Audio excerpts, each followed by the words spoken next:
ಇವತ್ತು ನಮ್ಮ ಮೈಸೂರು ವಿಭಾಗದ 6 ಜಿಲ್ಲೆಗಳು ಸೇರಿ ಇವತ್ತು ನಮ್ಮ ಕರ್ನಾಟಕ ಪ್ರದೇಶ ಕಾಂಗ್ರೆಸ್ ಸಮಿತಿಯ ಸೂಚನೆ ಮೇರೆಗೆ ಮೈಸೂರು ನಗರದಲ್ಲಿ ಎಸ್ಐಆರ್ ವಿಚಾರವಾಗಿ ಕಾಂಗ್ರೆಸ್ ನಡಿಗೆ ಮತದಾರರ ಕಡೆಗೆ ಅಂತ ಹೇಳಿ ಎಸ್ಐಆರ್ ವಿಚಾರವಾಗಿ ನಮ್ಮ ಕಾರ್ಯಕರ್ತರುಗಳಿಗೆ BLA 2ಗಳಿಗೆ ಮತ್ತು ನಮ್ಮ ಮತದಾರರಿಗೆ ಒಂದು ಜಾಗೃತಿಯನ್ನು ಮೂಡಿಸಬೇಕು ಅಂತ ಹೇಳಿ ಈ ಒಂದು ಸಮಾವೇಶನ ನಾವಿವತ್ತು ಹಮ್ಮಿಕೊಂಡಿದ್ದೇವೆ.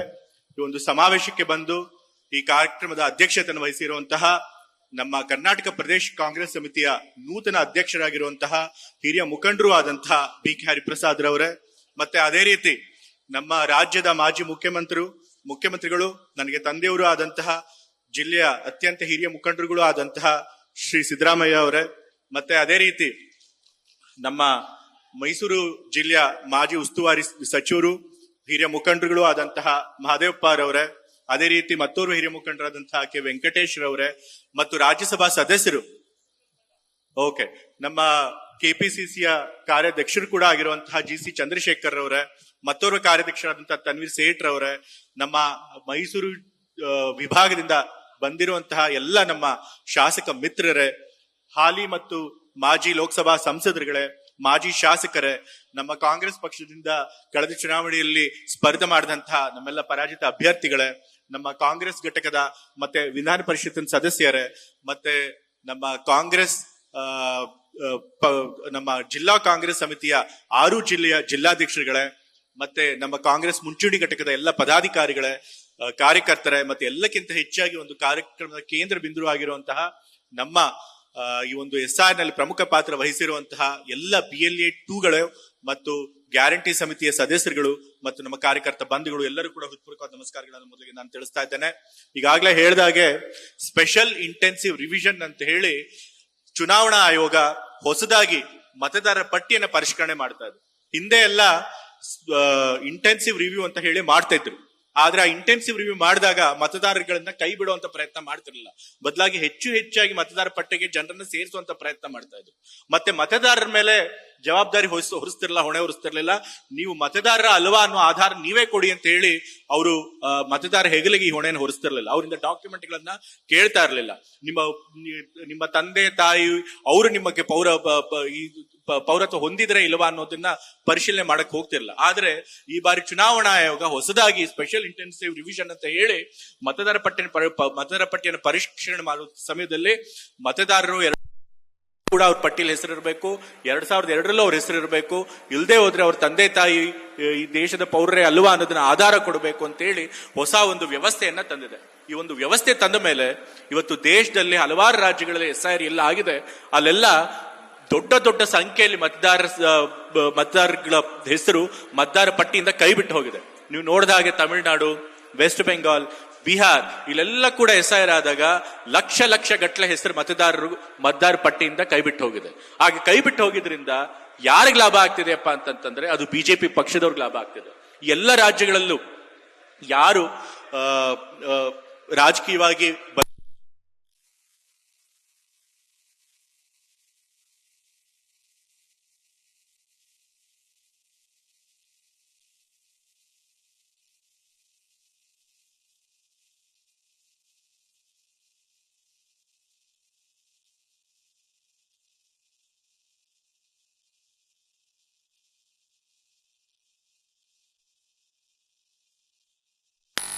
ಚುನಾವಣೆಯಲ್ಲಿ ಸೋಲನ್ನು ಅನುಭವಿಸಿದ್ದಾರೆ.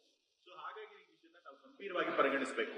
ಇವತ್ತು ಚುನಾವಣಾ ಆಯೋಗ ಎಷ್ಟೊಂದು ದೊಡ್ಡ ಸಂಖ್ಯೆಯಲ್ಲಿ ಹೆಸರನ್ನ ಮತದಾರರ ಪಟ್ಟಿಯಿಂದ ಕೈಬಿಟ್ಟಿರೋದಂದ್ರೆ ಈ ಒಂದು ಪ್ರಕ್ರಿಯೆಯನ್ನ ನಾವು ಪ್ರಶ್ನೆ ಮಾಡಿ ನ್ಯಾಯಾಲಯದಲ್ಲಿ ಕೇಳಿದಾಗ್ಲೂ ಕೂಡ ನಮಗೆ ಸರಿಯಾದಂತಹ ಸ್ಪಂದನೆ ಸಿಗಲಿಲ್ಲ. ಚುನಾವಣೆ ಆಯೋಗದ ಪರವಾಗಿನೂ ಕೂಡ ತೀರ್ಪುಗಳು ಬಂತು. ಮತ್ತೆ ಚುನಾವಣೆಯ ಇತ್ತೀಚಿನ ದಿವಸಗಳಲ್ಲಿ ಯಾವ ರೀತಿ ಕೆಲಸ ಮಾಡ್ತೇನೆ ಅನ್ನೋದು ಕೂಡ ನಮ್ಮ ಕಾರ್ಯಕರ್ತರ ಗಮನಕ್ಕೆ ಚೆನ್ನಾಗಿ ಬಂದೇ ಇರುತ್ತೆ. ಇವತ್ತು ಚುನಾವಣಾ ಆಯೋಗ ಏನ್ ಮಾಡ್ತಿದೆಪ್ಪ ಅಂತಂದ್ರೆ BJP ಅವರಿಗೆ ಅನುಕೂಲ ಆಗೋ ರೀತಿಯಲ್ಲಿ ಈ ಒಂದು SIR ಅನ್ನ ಮಾಡ್ಕೊಂಡು ಬರ್ತಾ ಇದೆ.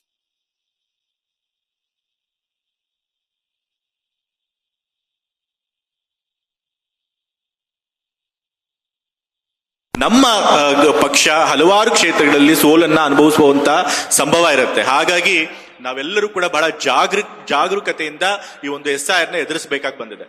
ಇವತ್ತು SIR ಮಾಡಬೇಕಾದ್ರೆ ಏನ್ ಮಾಡ್ತಿದಾರಪ್ಪ ಅಂತಂತಂದ್ರೆ ಎನ್ಯುಮರೇಷನ್ ಫಾರ್ಮ್ ಅಂತ ಹೇಳಿ ಕೊಡ್ತಾರೆ. ಪ್ರತಿಯೊಬ್ಬ ಮತದಾರರು ಕೂಡ ಎರಡೆರಡು ಎನ್ಯುಮರೇಷನ್ ಫಾರ್ಮ್ ಗಳನ್ನ ಕೊಡ್ತಾರೆ. ಆ ಎನ್ಯುಮರೇಷನ್ ಫಾರ್ಮ್ ನಲ್ಲಿ 2025 ಮತದಾರ ಹೆಸರಿದ್ರೆ ಮೊದಲೇ ಪ್ರೀ ಪ್ರಿಂಟೆಡ್ ಆಗಿ ಬರುತ್ತೆ. 2025 ಹೆಸರಿದ್ರೆ 2002 ಕೂಡ ಅವ್ರ ಹೆಸರು ಇರಬೇಕು. ಮತ್ತೆ ಅದರ ಮಾಹಿತಿಗಳನ್ನ ಆ ಒಂದು ಎನ್ಯುಮರೇಷನ್ ಫಾರ್ಮ್ ನಲ್ಲಿ ಮಾಹಿತಿ ತುಂಬಬೇಕು. ಅಕಸ್ಮಾತ್ 2002 ಇಲ್ಲ ಅಂತಂದ್ರೆ ಮತದಾರ ತಂದೆ ತಾಯಿಗಳ ಒಂದು ಮಾಹಿತಿಯನ್ನ ಎನ್ಯುಮರೇಷನ್ ಫಾರ್ಮ್ ಅಲ್ಲಿ ತುಂಬಬೇಕು. ಈ ಎನ್ಯುಮರೇಷನ್ ಫಾರ್ಮ್ ತುಂಬೋದಿದೆಯಲ್ಲ ಮಾಹಿತಿ, ಅದು ಬಹಳ ಪ್ರಮುಖವಾದಂತದ್ದು. ಈ ಎನ್ಯುಮರೇಷನ್ ಫಾರ್ಮ್ ಅಲ್ಲಿ ತಪ್ಪು ಮಾಹಿತಿಯನ್ನ ನಾವು ಕೊಟ್ರೆ ಮತದಾರ ಹೆಸರು ಅಂತಿಮ ಮತದಾರ ಪಟ್ಟಿಯಲ್ಲಿ ಬರೋದಿಲ್ಲ, ಅವ್ರ ಹೆಸರು ಕೈ ಬಿಟ್ಟು ಹೋಗುತ್ತೆ. ಹಾಗಾಗಿ ನಮ್ಮ BLA2ಗಳು ಏನಪ್ಪಾ ಮಾಡ್ಬೇಕು ಅಂತಂತಂದ್ರೆ, ಈ SIR ಮಾಡುವಂತ ಸಂದರ್ಭದಲ್ಲಿ BLOಗಳು ಹೋಗಿ ಎನ್ಯುಮರೇಷನ್ ಫಾರ್ಮ್ಸ್ ನ ಮತದಾರರಿಗೆ ಕೊಡ್ತಾರೆ. ಆ ಸಂದರ್ಭದಲ್ಲಿ BLOಗಳ ಜೊತೆ ನಮ್ಮ BLA2ಗಳು ಮನೆಗೆ ಹೋಗಿ ಎನ್ಯುಮರೇಷನ್ ಫಾರ್ಮ್ ಪ್ರತಿಯೊಬ್ಬ ಮತದಾರ ಕೈ ಸೇರಿದೆಯಾ ಅನ್ನೋದನ್ನ ಖಾತ್ರಿಪಡಿಸ್ಕೊಳ್ಬೇಕು. ಪ್ರತಿಯೊಬ್ಬ ಮತದಾರ ಕೈಗೆ ಎನ್ಯುಮರೇಷನ್ ಫಾರ್ಮ್ ಸಿಕ್ಕದ ಮೇಲೆ ಪ್ರತಿಯೊಬ್ಬ ಮತದಾರರು ಕೂಡ ಈ ಒಂದು ಎನ್ಯುಮರೇಷನ್ ಫಾರ್ಮ್ ನ ಸರಿಯಾದ ಮಾಹಿತಿ ತುಂಬೋದಕ್ಕೆ ನಮ್ಮ BLA2ಗಳು ಸಹಾಯ ಮಾಡಬೇಕು. ಆವಾಗ ಮಾತ್ರ ಪ್ರತಿಯೊಬ್ಬರ ಮತದಾರ ಹೆಸರು ಕೂಡ ಅಲ್ಲಿ ಬರೋದಕ್ಕೆ ಸಾಧ್ಯ ಆಗುತ್ತೆ. ಮತ್ತೆ ಈ ಬಾರಿ ಚುನಾವಣಾ ಆಯೋಗ ಮತ್ತೊಂದು ಹೊಸ ವ್ಯವಸ್ಥೆ ತಂದಿದೆ, ಲಾಜಿಕಲ್ ಡಿಸ್ಕ್ರಿಪೆನ್ಸಿ ಅಂತ ಹೇಳಿ. ಎನ್ಯುಮರೇಷನ್ ಫಾರ್ಮ್ ಅನ್ನ ತುಂಬಬೇಕಾದ್ರೆ ಏನಾದ್ರೂ ಸ್ಪೆಲ್ಲಿಂಗ್ ಮಿಸ್ಟೇಕ್ ಆಗಿದ್ರೆ, ತಂದೆ ತಾಯಿಗಳ ಹೆಸರು ತಪ್ಪಾಗಿ ನಮೂದೆ ಆಗಿದ್ರೆ, ಅಥವಾ ಅವರ ಮತಗಟ್ಟೆ ಸಂಖ್ಯೆ ಅಥವಾ ವಿಧಾನಸಭಾ ಕ್ಷೇತ್ರದ ಹೆಸರು ತಪ್ಪಾಗಿದ್ರೆ, ಅಥವಾ ಅವರು ಬೇರೆ ಕಡೆ ಶಿಫ್ಟ್ ಆಗಿದ್ರೆ, ಇದನ್ನೆಲ್ಲ ನೋಡ್ಕೊಂಡು ಲಾಜಿಕಲ್ ಡಿಸ್ಕ್ರಿಪೆನ್ಸಿ ಅಂತ ಮಾಡಿ ಎನ್ಯುಮರೇಷನ್ ಫಾರ್ಮ್ ಮಾಹಿತಿ ತುಂಬಿದ್ರು ಕೂಡ ತಪ್ಪಾಗಿದ್ರೆ ಅವ್ರನ್ನ ಹೆಸರನ್ನ ಕೈ ಬಿಡ್ತಾರೆ. ಸೊ ಹಾಗಾಗಿ ಈ ಮಾಹಿತಿ ಸಂಪೂರ್ಣವಾಗಿ ಸರಿಯಾಗಿರ್ಬೇಕು, ಸಮರ್ಪಕವಾಗಿರ್ಬೇಕು. ಅದನ್ನ ನಮ್ಮ MLA BLA2ಗಳು ಖಾತ್ರಿ ಮಾಡ್ಕೋಬೇಕು. ಆ ಕೆಲಸನ BLA2ಗಳು ಪ್ರತಿಯೊಬ್ರು ಕೂಡ ಅದನ್ನ ಮಾಡ್ಲೇಬೇಕು ಅಂತ ಹೇಳಿ ಇಲ್ಲಿ ಸೇರಿ ಎಲ್ಲ BLA2ಗಳು ನಾನು ವಿನಂತಿ ಮಾಡ್ತಾ ಇದ್ದೇನೆ. ಯಾಕೆ ಅಂತಂದ್ರೆ, ಈ ಮತದಾರ ಪಟ್ಟಿ ಕೈ ಬಿಟ್ಟು ಹೋದ್ರೆ ಏನಾಗತ್ತಪ್ಪ ಅಂತಂದ್ರೆ, ನಮ್ಮ ಕ್ಷೇತ್ರದ ಮತದಾರ ಕೈ ಬಿಟ್ಟು ಹೋದ್ರೆ ಮುಂದಿನ ಚುನಾವಣೆಯಲ್ಲಿ ನಮ್ಮ ಕಾಂಗ್ರೆಸ್ ಪಕ್ಷದ ಅಭ್ಯರ್ಥಿಗಳು ಯಾರು ಇರ್ತಾರೆ ಅವ್ರು ಗೆಲ್ಲೋದಕ್ಕೆ ಬಹಳ ಕಷ್ಟ ಆಗೋಗ್ಬಿಡುತ್ತೆ. ನಮ್ಮ ಪಕ್ಷದ ಅಳಿವು ಉಳಿವಿನ ಪ್ರಶ್ನೆ ಇದಾಗಿದೆ. ಚುನಾವಣೆಯಲ್ಲಿ ನಾವು ಗೆದ್ದು ಮತ್ತೆ ಸರ್ಕಾರನ ಮಾಡಬೇಕು ಅಂತಂತಂದ್ರೆ ಈ ಒಂದು ಪ್ರಕ್ರಿಯೆ ಬಹಳ ಮುಖ್ಯ ಆಗುತ್ತೆ. ಆ ಒಂದು ಪ್ರಕ್ರಿಯೆಗೆ ನೀವೆಲ್ಲ BLA2ಗಳು ಕೂಡ ಭಾಗವಹಿಸಲೇಬೇಕು. ಎನ್ಯುಮರೇಷನ್ ಫಾರ್ಮ್ಸ್ ಸರಿಯಾಗಿ ತುಂಬಿದಾರಾ ಇಲ್ವಾ ಅಂತ, ಮತದಾರರು ತುಂಬಿದಾರಾ ಇಲ್ವಾ ಅಂತ ನೋಡ್ಲೇಬೇಕು.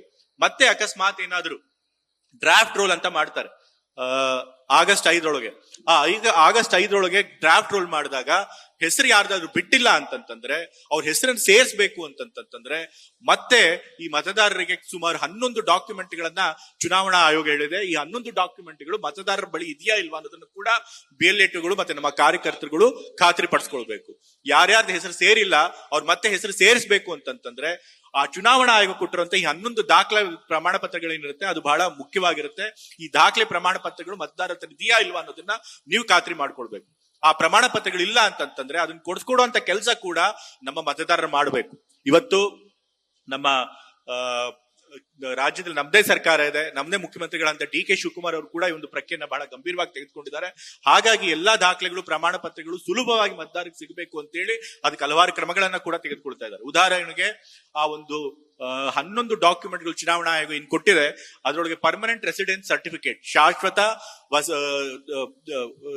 ನಿವಾಸಿ ಪ್ರಮಾಣ ಪತ್ರ ಅಂತ ಹೇಳಿ ಅದನ್ನ ಕೂಡ ಸುಲಭವಾಗಿ ಸಿಗಬೇಕು ಅಂತ ಹೇಳಿ ಇವತ್ತು ಪ್ರತಿಯೊಂದು ಗ್ರಾಮ ಪಂಚಾಯಿತಿಗಳಲ್ಲೂ ಕೂಡ ಅದಕ್ಕೊಂದು ಸಹಾಯ ಕೇಂದ್ರನ ನಾವು ನೇಮಿಸ್ತಾ ಇದ್ದೀವಿ. ಮತ್ತೆ ಗ್ರಾಮ ಪಂಚಾಯಿತಿ ಅಧಿಕಾರಿಗಳು ಮತ್ತೆ ನಗರಸಭೆ ಅಧಿಕಾರಿಗಳು ಅವರೆಲ್ಲರೂ ಕೂಡ ಈ ಒಂದು ಪ್ರಕ್ರಿಯೆಗೆ ಸಹಾಯ ಕೊಡಬೇಕು ಅಂತೇಳಿ ಮುಖ್ಯಮಂತ್ರಿಗಳಿಗಾಗಲೇ ಸೂಚನೆ ಕೊಟ್ಟಿದ್ದಾರೆ. ಹಾಗಾಗಿ ನಮ್ಮ ಸರ್ಕಾರ ಮತದಾರರಿಗೆ ಅಗತ್ಯವಾದಂತ ದಾಖಲೆ ಪ್ರಮಾಣ ಪತ್ರ ಕೊಡೋದಕ್ಕೆ ಎಲ್ಲ ಅನುಕೂಲಗಳನ್ನ ಮಾಡಿಕೊಟ್ಟಿದೆ. ಹಾಗಾಗಿ ನೀವುಗಳು ಮತದಾರರಿಗೆ ಆ ದಾಖಲೆ ಪ್ರಮಾಣ ಪತ್ರ ಇದೆಯಾ ಇಲ್ವಾ ಅಂತ ತಿಳ್ಕೊಂಡು, ಇಲ್ಲ ಅಂತಂತಂದ್ರೆ ಅವರಿಗೆ ಸರ್ಕಾರದಿಂದ ಆ ದಾಖಲೆ ಪ್ರಮಾಣ ಪತ್ರಗಳು ಸಿಗೋ ಹಂಗೆ ಮಾಡ್ಬೇಕು. ಆಗ ಮಾತ್ರ ಯಾರ ಹೆಸರು ಕೈ ಬಿಟ್ಟು ಹೋಗಿರುತ್ತೆ ಡ್ರಾಫ್ಟ್ ರೋಲ್ ನಲ್ಲಿ, ಆಗ ಅವ್ರ ಹೆಸರನ್ನು ಸೇರಿಸಲಿಕ್ಕೆ ಸಾಧ್ಯ ಆಗುತ್ತೆ. ಈ ಎಲ್ಲಾ ಪ್ರಕ್ರಿಯೆಗಳಿಗೆ ಈಗಾಗಲೇ ತರಬೇತಿಯನ್ನ ನಮ್ಮ BLA2ಗಳಿಗೆ ಕೊಟ್ಟಿರ್ಬೋದು. ನಮ್ಮ ಮೈಸೂರು ವಿಭಾಗದ ಎಲ್ಲ ಜಿಲ್ಲಾಧ್ಯಕ್ಷರುಗಳನ್ನು ಕರೆದು ನಾವು ಪೂರ್ವಭಾವಿ ಸಭೆ ಮಾಡಿ ಎಲ್ಲರಿಗೂ ಕೂಡ ನಾವು ಸೂಚನೆ ಕೊಟ್ಟಿದ್ವಿ. ಎಲ್ಲ BLA2ಗಳಿಗೂ ಕೂಡ ತರಬೇತಿಯನ್ನ ಮಾಡಬೇಕು, ಅದಕ್ಕೆ ವರ್ಕ್ಶಾಪ್ ಮಾಡಬೇಕು ಅಂತ ಹೇಳಿ ಈ ವರ್ಕ್ಶಾಪ್ ನ ಜಾಗೃತ ಕರ್ನಾಟಕದವರು ತಾವೇ ಸ್ವಯಂ ಪ್ರೇರಿತರಾಗಿ ಎಲ್ಲಾ ಕ್ಷೇತ್ರಗಳಿಗೂ ಬಂದು ಮಾಡ್ತಾ ಇದ್ದಾರೆ. ಸೊ ಹಾಗಾಗಿ ಅವ್ರನ್ನ ಕರೆದು ತರಬೇತಿ ಕೊಡಬೇಕು ಅಂತ ಹೇಳಿದ್ವಿ. ನಮ್ಮ ವಿಭಾಗದಲ್ಲಿ ಎಲ್ಲ ಜಿಲ್ಲೆಗಳಲ್ಲೂ ಮತ್ತೆ ಎಲ್ಲ ವಿಧಾನಸಭಾ ಕ್ಷೇತ್ರಗಳಲ್ಲೂ ಈಗಾಗಲೇ BLA2ಗಳಿಗೆ ಆ ತರಬೇತಿಯನ್ನ ಕೊಟ್ಟಿದ್ದಾರೆ ಅಂತ ನನಗೆ ಮಾಹಿತಿ ಇದೆ. ಸೊ ಹಾಗಾಗಿ ನೀವೆಲ್ಲ BLA2ಗಳು ಇದ್ರ ಬಗ್ಗೆ ತಿಳ್ಕೊಂಡಿರ್ತೀರಿ ಅಂತ ಹೇಳಿ ನಾನು ಭಾವಿಸ್ತೀನಿ. ಸೊ ಇಷ್ಟೆಲ್ಲ ಕೆಲಸಗಳನ್ನ BLA ಟೂರ್ ಮಾಡ್ಬೇಕಾಗಿದೆ. ಮುಂದಿನ ಒಂದು ತಿಂಗಳ ಕಾಲ ನಮ್ಮ BLA ಟೂರ್ಗಳು, ನಮ್ಮ ಕಾರ್ಯಕರ್ತರು ಬಹಳ ಜಾಗರೂಕವಾಗಿ ಈ ಒಂದು ಪ್ರಕ್ರಿಯೆ ಸರಿಯಾಗಿ ನಡೆಯುವಂಗೆ ಮಾಡಿದ್ರೆ ಮಾತ್ರ ನಮ್ಮ ಮತದಾರರ ಹೆಸರುಗಳು ನಮ್ಮ ಅಂತಿಮ ಮತದಾರ ಪಟ್ಟಿಯಲ್ಲಿ ಬರುತ್ತೆ. ಆಗ ಮಾತ್ರ ಅವರು ಮತದಾನದ ಹಕ್ಕನ್ನ ಕಾಪಾಡೋದಕ್ಕೆ ಸಾಧ್ಯ ಆಗುತ್ತೆ. ಇದ್ರ ಜೊತೆಗೆ ನಾವೇನ್ ಮಾಡ್ಬೇಕಪ್ಪ ಅಂತ ಹೇಳಿದ್ರೆ, ಮತದಾರರು ಕೂಡ ಜಾಗೃತಿಯಿಂದ ಮೂಡಿಸುವಂತ ಕೆಲಸ ಮಾಡ್ಬೇಕು. ಯಾಕೆ ಅಂತಂತಂದ್ರೆ, ಯಾವುದೇ ಒಂದು ಪ್ರಜಾಪ್ರಭುತ್ವದ ಅಡಿಪಾಯ ಅಂತಂತಂದ್ರೆ ಫ್ರೀ ಅಂಡ್ ಫೇರ್ ಎಲೆಕ್ಷನ್ ಚುನಾವಣೆಗಳು ನ್ಯಾಯಯುತವಾಗಿ ಮತ್ತೆ ಪ್ರಾಮಾಣಿಕವಾಗಿ ಪಾರದರ್ಶಕವಾಗಿ ನಡಿಬೇಕು. ಚುನಾವಣೆಯಲ್ಲಿ ಯಾವುದೇ ಒಂದು ಅಕ್ರಮ ಆಗಬಾರ್ದು, ಯಾರ ಪರವಾಗೂ ಕೂಡ ಚುನಾವಣೆ ಆಗಬಾರ್ದು. ಆ ಚುನಾವಣೆ ನಡೆಸುವಂತಹ ಸಂಸ್ಥೆಗಳು, ಚುನಾವಣೆ ಆಯೋಗ ಇರಬಹುದು ಅಥವಾ ಬೇರೆ ಸಂಸ್ಥೆಗಳು ಇರಬಹುದು, ಆ ಚುನಾವಣೆಯನ್ನ ಪಾರದರ್ಶಕವಾಗಿ ನ್ಯಾಯಯುತವಾಗಿ ನಡೆಸ್ಕೊಡ್ಬೇಕು. ಯಾವುದೇ ಒಂದು ಪಕ್ಷಪಾತ ಇಲ್ಲದೆ ಮಾಡಬೇಕಾಗಿದೆ. ಹಾಗಾದ್ರೆ ಮಾತ್ರ ಪ್ರಜಾಪ್ರಭುತ್ವ ಗಟ್ಟಿಯಾಗಿ ಉಳಿಯುತ್ತೆ. ಆದ್ರೆ ಇವತ್ತು ಏನಪ್ಪಾ ಆಗ್ತಿದೆ ಅಂತಂದ್ರೆ, ಆ ಪ್ರಜಾಪ್ರಭುತ್ವ ಅಡಿಪಾಯ ಆದಂತ ಮತದಾನ ಹಕ್ಕನ್ನೇ ಕಸಿದುಕೊಳ್ಳುವಂತ ಕೆಲಸ ಮಾಡ್ಲಾಗ್ತಾ ಇದೆ. ಅದಾದ್ರೆ ದೇಶದಲ್ಲಿ ಪ್ರಜಾಪ್ರಭುತ್ವ ಉಳಿಯೋದಿಲ್ಲ. ಹಾಗಾಗಿ ನಾವು ಮತದಾರರಿಗೆ ಜಾಗರೂಕತೆ ಅರಿವನ್ನ ಮೂಡಿಸಬೇಕು, ಜಾಗೃತಿಯನ್ನು ಮೂಡಿಸಬೇಕು. ಈ ಮತದಾನ ಮಾಡುವಂತದ್ದು ನಿಮ್ಮ ಹಕ್ಕು. ಇವತ್ತು ಮತದಾನದ ಹಕ್ಕನ್ನು ಕೊಟ್ಟಿದ್ ಯಾವುದು? ಸಂವಿಧಾನ. ಆ ಸಂವಿಧಾನ ತಂದಿದ್ ಯಾವುದು? ಕಾಂಗ್ರೆಸ್ ಸರ್ಕಾರ. BR ಅಂಬೇಡ್ಕರ್ ಅವರು ಸಂವಿಧಾನದಲ್ಲಿ ಪ್ರತಿಯೊಬ್ಬರಿಗೂ ಕೂಡ 18 ವರ್ಷ ಮೇಲ್ಪಟ್ಟವರಿಗೆ ಮತದಾನದ ಹಕ್ಕನ್ನ ಕೊಟ್ಟಿದ್ದಾರೆ. ಅದು ಎಲ್ಲರ ಹಕ್ಕು ಕೂಡ. ಆ ಹಕ್ಕನ್ನಾಗಿ ಇವತ್ತು ಕಸಿಯುವಂತ ಕೆಲಸ ಇವತ್ತು ಕೇಂದ್ರ ಸರ್ಕಾರ ಮತ್ತೆ ಅವ್ರ ಅಂಗಸಂಸ್ಥೆಗಳು ಮಾಡ್ತಾ ಇದ್ದಾರೆ. ಅದಾಗಬಾರ್ದು. ಅದಾದ್ರೆ ಏನಪ್ಪಾ ಆಗುತ್ತೆ ಅಂತಂದ್ರೆ, ಬಹುಶಃ ಮುಂದೆ ಏನಾದ್ರೂ ಆಗ್ಬೋದು. ಈಗಾಗಲೇ ಬಿಜೆಪಿ ಅವರು ಹಲವಾರು ನಾಯಕರುಗಳು ಹೇಳ್ತಿದ್ದಾರೆ, ಯಾರ್ಯಾರ್ದು SIR ಅಲ್ಲಿ ಹೆಸರು ಬಿಟ್ಟೋಗಿದೆ ಅವ್ರಿಗೆ ನಾವು ಗವರ್ಮೆಂಟ್ ಸವಲತ್ತುಗಳನ್ನ ಕೊಡಲ್ಲ, ಸರ್ಕಾರ ಸವಲತ್ತುಗಳನ್ನ ಕೊಡಲ್ಲ, ಮುಂದೆ ಅವರಿಗೆ ಪೌರತ್ವ ಕೂಡ ರದ್ದು ಮಾಡುವಂತ ಸಂಭವ ಇರುತ್ತೆ ಅಂತ ಹೇಳಿ ಹೇಳ್ತಾ ಇದ್ದಾರೆ. ಸೊ ಹಾಗಾಗಿ ಈ ಬಾರಿ ಏನಾದ್ರೂ ಮತದಾರ ಪಟ್ಟಿಯಲ್ಲಿ ಅವ್ರ ಹೆಸರು ಸೇರ್ಲಿಲ್ಲ ಅಂತಂತಂದ್ರೆ ಅವ್ರಿಗೆ ಮುಂದೆ ಗವರ್ಮೆಂಟ್ ಸವಲತ್ತುಗಳು ಸಿಗೋದಕ್ಕೆ ಕಷ್ಟ ಆಗಬಹುದು. ಇನ್ನು ಮುಂದೆ ಹೋಗಿ ಅವ್ರ ಪೌರತ್ವ ಕೂಡ ರದ್ದಾಗಬಹುದು. ಸೊ ಹಾಗಾಗಿ ಇದೆಲ್ಲ ಸಂಭವಗಳು ಇರೋದ್ರಿಂದ ನೀವು ಮತದಾರರಿಗೆ ತಿಳಿಸಿ ಹೇಳಬೇಕು, ದಯವಿಟ್ಟು ನಿಮಗೆ ಸರ್ಕಾರ ಸೌಲಭ್ಯಗಳು ಬೇಕು ಅಂತಂದ್ರೆ, ನಿಮ್ಮ ಪೌರತ್ವ ಉಳಿಬೇಕು ಅಂತಂದ್ರೆ ನಿಮ್ಮ ಹೆಸರು ಮತದಾರ ಪಟ್ಟಿಯಲ್ಲಿ ಬರೋಂಗ್ ಮಾಡ್ಬೇಕು ಅಂತ ಹೇಳಿ. ಸೊ ಆ ಕೆಲಸ ನೀವೆಲ್ಲರೂ ಮಾಡ್ಬೇಕು. ಈ ಒಂದು ಪ್ರಕ್ರಿಯೆನ ಬಹಳ ಗಂಭೀರವಾಗಿ ತಗೊಂಡು ನೀವೆಲ್ಲ ಮಾಡ್ತೀರಾ ಅಂತ ಭಾವಿಸಿದ್ದೇನೆ. ನಮ್ಮ ಪಕ್ಷ ಕೂಡ KPCC ಪಕ್ಷ ನಮ್ಮ ಕಾಂಗ್ರೆಸ್ ಪಕ್ಷ ಕೂಡ ಇವತ್ತು ಈ ಒಂದು SIR ನ ಬಹಳ ಗಂಭೀರವಾಗಿ ಪರಿಗಣಿಸಿದ್ದಾರೆ. ಈಗಾಗಲೇ ಹೇಳಿದಾಗೆ ಮುಖ್ಯಮಂತ್ರಿಗಳು ಕೂಡ ಇದಕ್ಕೆಲ್ಲ ಕ್ರಮಗಳನ್ನ ತೆಗೆದುಕೊಂಡಿದ್ದಾರೆ. ನಮ್ಮ ನೂತನ KPCC ಅಧ್ಯಕ್ಷರಾದಂತ BK ಹರಿಪ್ರಸಾದ್ ರವರು ಕೂಡ ಕರ್ನಾಟಕದ ಎಲ್ಲಾ 5 ವಿಭಾಗಗಳಲ್ಲೂ ಕೂಡ ಈ ಒಂದು SIR ಸಮಾವೇಶಗಳನ್ನ ಮಾಡಿ BLAಗಳಿಗೆ ಮತದಾರರಿಗೆ ಜಾಗೃತಿ ಮೂಡಿಸುವಂತ ಕೆಲಸ ಮಾಡಿದ್ದಾರೆ. ನಮಗೂ ಕೂಡ ಸೂಚನೆ ಕೊಟ್ಟಿದ್ರು ಮೈಸೂರು ವಿಭಾಗದಲ್ಲಿ ಮಾಡ್ಬೇಕು ಅಂತ ಹೇಳಿ. ಹಾಗಾಗಿ ನಾವು BLA 2ಗಳನ್ನೆಲ್ಲಾನು ಸೇರಿಸಿ, ಕಾರ್ಯಕರ್ತರು ಸೇರಿಸಿ ಈ ಕಾರ್ಯಕ್ರಮ ಮಾಡಿದ್ದಾರೆ. ಮತ್ತೆ ನಮ್ಮ ಜಿಲ್ಲೆಯ ಮುಖಂಡರಾದಂತ ಸಿದ್ದರಾಮಯ್ಯ ಅವರು ಇರಬಹುದು, ಮಹದೇವಪ್ಪ ಅವರು ಇರಬಹುದು, ತನ್ವೀರ್ ಸೇಠ್ ಅವರು ಇರಬಹುದು, ವೆಂಕಟೇಶ್ ಅವರು ಇರಬಹುದು, ಅವರೆಲ್ಲರೂ ಕೂಡ ಈ SIR ಬಗ್ಗೆ ಜಾಗೃತಿ ಮೂಡಿಸಬೇಕು ಅಂತ ಹೇಳಿ, ಈ ಸಮಾವೇಶ ಯಶಸ್ವಿ ಆಗ್ಬೇಕು ಅಂತ ಹೇಳಿ ಇವತ್ತು ಈ ಒಂದು ಕಾರ್ಯಕ್ರಮ ಇಷ್ಟೆಲ್ಲ ಜನ ಸೇರಿಸಿ ಒಂದು ಕಾರ್ಯಕ್ರಮ ಮಾಡಿದ್ದೀವಿ. ನಮ್ಮ ಮತಕ್ಷೇತ್ರಗಳಲ್ಲಿ, ನಮ್ಮ ವಿಧಾನಸಭಾ ಕ್ಷೇತ್ರಗಳಲ್ಲಿ, ಮತಕ್ಷೇತ್ರಗಳಲ್ಲಿ BLA 2ಗಳು ಚೆನ್ನಾಗಿ ಕೆಲಸ ಮಾಡೋಂಗೆ ನಾವು ನೋಡ್ಕೋಬೇಕು. ಅದ್ರ ಜವಾಬ್ದಾರಿ ಆಯಾ ಕ್ಷೇತ್ರದ ಶಾಸಕರು ಮತ್ತೆ ಪರಾಜಿತ ಅಭ್ಯರ್ಥಿಗಳಿರ್ತಾರೆ ಅಥವಾ ಜಿಲ್ಲಾ ಆ ಒಂದು ಕ್ಷೇತ್ರದ ಉಸ್ತುವಾರಿ ಯಾರಿರ್ತಾರೆ ಅವ್ರದ್ದಿರುತ್ತೆ. BLA 2ಗಳು ಸರಿಯಾಗಿ ಕೆಲಸ ಮಾಡೋಂಗೆ ನೋಡ್ಕೋಬೇಕು. BLA 2 ಅವರು ಕೆಲಸ ಮಾಡೋದಕ್ಕೆ ರೆಡಿ ಇರ್ತಾರೆ. ಆದ್ರೆ ಅವ್ರಿಗೆ ಬೇಕಾದಂತ ಎಲ್ಲ ಬೆಂಬಲ ಸಹಕಾರಗಳನ್ನ ಆ ವಿಧಾನಸಭಾ ಕ್ಷೇತ್ರದ ಶಾಸಕರು ಅಥವಾ ಪರಾಜಿತ ಅಭ್ಯರ್ಥಿಗಳು ಎಲ್ಲಾನು ಅವ್ರಿಗೆ ಮಾಡ್ಕೊಡ್ಬೇಕು ಅಂತ ಹೇಳಿ ಈ ವೇದಿಕೆಯ ಮೂಲಕ ಕೇಳ್ಕೊಳ್ತಾ ಇದ್ದೇನೆ. ದಯವಿಟ್ಟು ಒಂದು ಪ್ರಕ್ರಿಯೆನ ಬಹಳ ಗಂಭೀರವಾಗಿ ಪರಿಗಣಿಸಿ. ಈ ಒಂದು ಪ್ರಕ್ರಿಯೆ ಇದೆಯಲ್ಲ, ಇದು ಕೇವಲ ನಮ್ಮ ಚುನಾವಣೆಗೆ ಮಾತ್ರ ಮುಖ್ಯ ಅಲ್ಲ, ಬದಲಾಗಿ ಪ್ರತಿಯೊಬ್ಬ ಮತದಾರರ ಹಕ್ಕು ಕೂಡ ರಕ್ಷಣೆ ಮಾಡಬೇಕು, ಸಂವಿಧಾನ ಮೌಲ್ಯಗಳನ್ನು ಕೂಡ ರಕ್ಷಣೆ ಮಾಡಬೇಕು. ಹಾಗಾಗಿ ಕೆಲಸ ನೀವೆಲ್ಲರೂ ಮಾಡಬೇಕು ಅಂತ ಕೇಳ್ಕೊಳ್ತಾ ಇವತ್ತು ಪ್ರಾಸ್ತಾವಿಕ ನುಡಿಯೋದಕ್ಕೆ ಅವಕಾಶ ಮಾಡಿಕೊಟ್ಟಂತ ಎಲ್ರಿಗೂ ಕೂಡ ನನ್ನ ಮನಸ್ಸಿನ ಮಾತುಗಳನ್ನು ಮುಗಿಸ್ತಾ ಇದ್ದೀನಿ.